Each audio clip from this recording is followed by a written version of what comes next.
Okay, we're on to section 8.2, points, lines, and their graphs. So we're going to be talking about graphing. And yeah, okay. So we have the coordinate plane. Well, I'm first going to tell you what just plane is. So if you just have a plane, not the airplane, it is a flat surface. So then, if we were to have specifically in this time the coordinate plane is the flat surface bound by axes,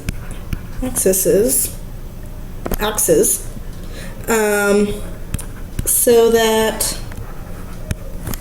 coordinate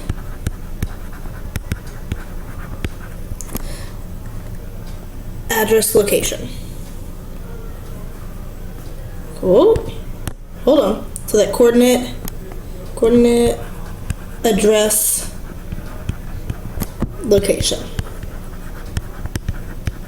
So it's a flat surface, has axes, and the coordinates basically tell us a location.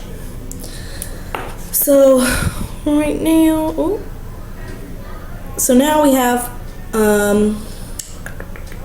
part of the coordinate plane. So we have the x coordinate,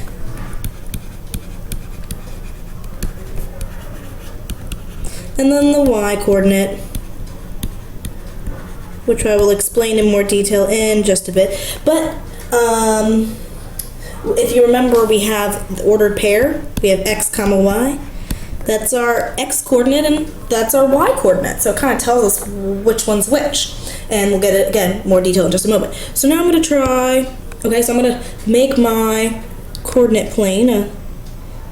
The reason why I forgot to even mention why we're not using, or why we're using this graph paper, because we're graphing.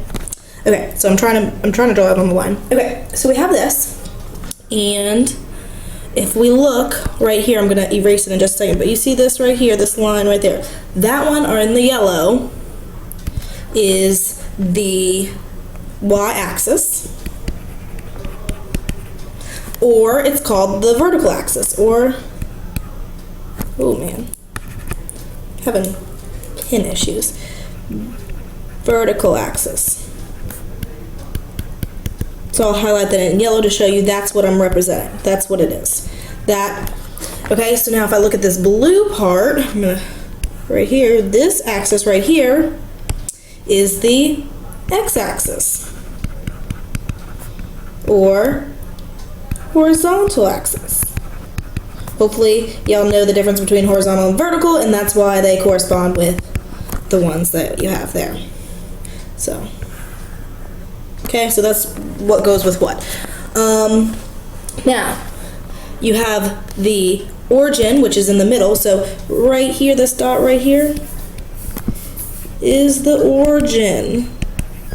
Okay, and its coordinate is 0, 0. So x is 0 and y is 0. And then we're going to talk about our quadrants. So we have 4 quadrants. I spelled that wrong. Quadrants.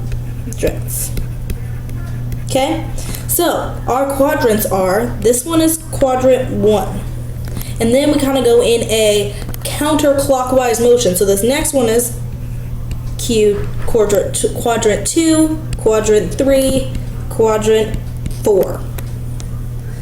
So that is where we're starting. We're starting in that order.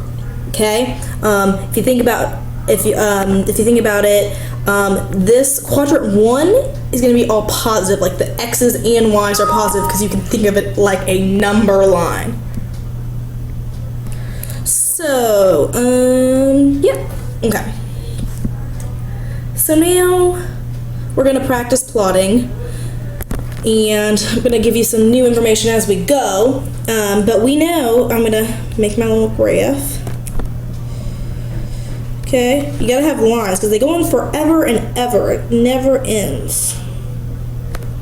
So x and y axis. Okay, so we're going to plot point B first. And it says it's at negative 2, 4. And we know that when we have this, that's saying x comma y. So we know that this is our x-axis and this is our y-axis. So we first need to go negative 2. And we know that the origin starts at 0, 0 right here, which we don't normally put that dot there. I'm just doing that so y'all know that's our origin, 0, 0. So if I were to think about this, if I were to label this axis, it would be 1, 2, 3, 4, so on and so forth. But then this way it would be negative. It's kind of like just like the number line, so on and so forth. Doesn't always need to be labeled. Certain things do need to be labeled depending on what you're doing. So if I need to go negative 2, that's going to be right here. Okay, but I'm not going to I'm going to erase this. I'm going to erase, okay, I'm going to draw that line back here. Okay, so I know I need to go back negative 2, but my y is 4, so that means I have to go up 4. So I went 1, 2, but I need to go 1, 2, 3, 4. So this is my dot.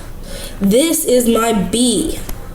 That is where B is pointed on the plotted on the coordinate plane. So negative 2, 4. You see how it matters what x is and it matters what y is, because that's different from the second part, which is x, and it says 4, negative 2. So that means I need to go over this 1, 4, 1, 2, 3, 4, but I'm going down negative 2 for the y, so that will be down here, so 1, 2. So that is going to be my x. They're completely different locations, okay? So again, you have, so if you think about here, you have positive x's right here, then those are the negative ones. Whoa. Okay, and then you have positive y's, negative y's, okay? You'll get used to it as you keep going. Okay, so a two-variable equation has infinitely many real solutions, okay? It's actually going to be a line that well, not all two-variable ones, but the one we're involving right now is a line. Thus, we cannot write them all out. We can represent all the solutions as a graph on the coordinate plane. So before we found just like whole number solutions. Well, we want to find all of them. So we can actually graph a line for the equation, and that shows us it represents every single solution for this equation. So there's better ways to do it. Right now, we're starting off the easiest way and just plugging in numbers and then kind of connecting the dots, you know, what you did back in the day. Okay, so drawing my graph. Okay, so I'm going to kind of make my little chart over here, x and y. So let's say x is 0. Then that means y has to be 20. Okay, I don't want to graph that. I don't have all that. Okay, so let's just keep going. Let's do like a bigger number. Let's do 10 and 10, because 10 plus 10 is 20. If I were to do 5, that would be 5 and 15 is 20. And if I did 15, then that would be 5. Again, we could do a lot of different ones. We could even use decimals. So let me plot the ones that I know so far that will fit on my graph. So let's do 10 and 10. We're going to use a scale actually on our thing, because I'm going to say that each one of these represents 5. So that's 5, then that's 10, that's 15, 20. Okay, so same thing with here. So each tick represents 5. So really it would be -5, -10, so on and so forth. Likewise with here. So instead of it equaling 1, it equals 5. So I'm going to graph 0, 20. So that would be 0, which is my x-coordinate. Then my y-coordinate is 20. So it's 5, 10, 15. Oops, that's a little off. Oops. It's hard to do it on here. 20. So that's going to be my first dot. I really wanted to do it in red. Okay. Now I'm going to do 10, 10. So I'm going to go over 10 because that's the first one. And then I got to go up 5, 10. So that's my second one. And you do 5 and 15.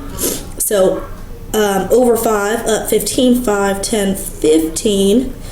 And then 15 and 5. So look, it's a nice line, so I'm actually going to, again, it's not going to be perfect drawing of my line, but I'm going to try to make it as straight of a line as possible. Ooh, that was pretty good.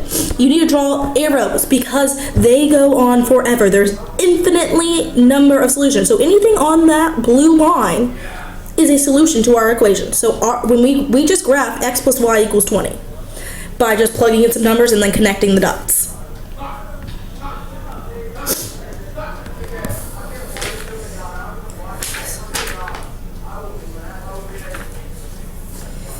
Okay, so now we have graphing right here. So again, we're going to just plug in some numbers. So I'm going to plug in, so I have x and y. So I'm going to plug in, let's plug in 0 for x. So that will give me 0 minus 3y equals 6. Divide by negative 3. So y has to be a negative 2. So that will be one of my things. I'm going to erase that. Okay, let's try, we could do 1. So 2, that would be 2 minus 3y equals, oh, that's not a whole number. I want to get whole numbers. So let's try, how about we try, I know 3 is going to work because I have it pre-done. So let's do 2 times, so if x is 3, 3 times 2 is 6 minus 3y equals 6. So that will give me 0. So I have 2 coordinates. You only need 2 points to make a line, okay? Just to let you know. The other one we did more, but you only need 2 to make a line. So I'm going to have 0, negative 2, and I'm just going to count these are all as 1. So 1, 2, so that would be my first point, and then 3, which is 1, 2, 3, because we do x first, and 0, don't move up or down, so that's my second one. So I can now draw my line. Let me do my best. Oh, there we go. Draw arrows, and then that is my graph. Now we're going to end up with our last thing. What if we just have x equals negative 2 and y equals 3? Well, if it's ever just x equals, it is going to be a vertical line. Wait, yep, vertical line. If it is ever y equals, it'll be a horizontal line. And I'll show you.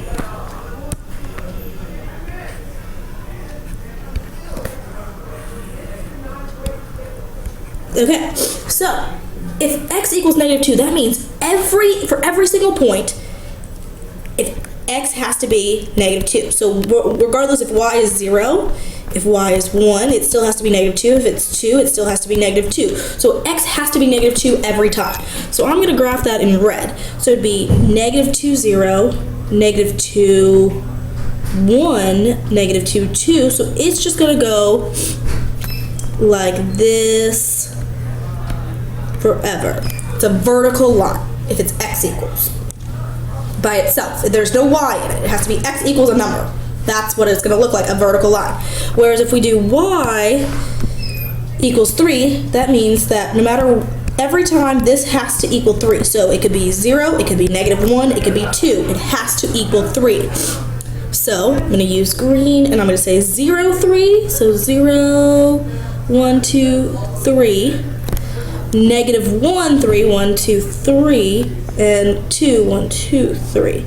So again, it's going to be a horizontal line. There you have it.